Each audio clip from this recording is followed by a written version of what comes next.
Friends, greetings from Iceland. We are celebrating the new year here in Thorlakshofn in the south of Iceland. You see this fire, it's a bonfire. There is a tradition in Iceland to burn such bonfires on the occasion of New Year. On the eve of New Year, every town, every village in Iceland has such bonfire.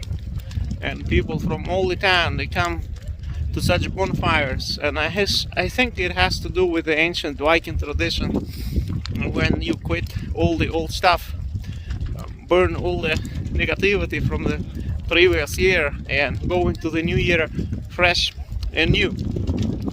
Let's take a look. See, now most of the people already gone because there was a fireworks show, but the fire is still burning here. As you see, this is very common tradition in Iceland. It's called Brenna. Brenna means to burn, or bonfire. And usually they arrange them on the outskirts of the cities. And in Reykjavik there are many more people. In Reykjavik there are hundreds of people. There are several bonfires around Reykjavik, but I don't live now in Reykjavik. I live in a town, small town, 2,000 people, and even this town has its own bonfires, you see. And they are somewhat bigger in Reykjavik. Depends on the district of Reykjavik, you know. So here we have a volcano.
So I wish you a happy and blessed new year. Be well.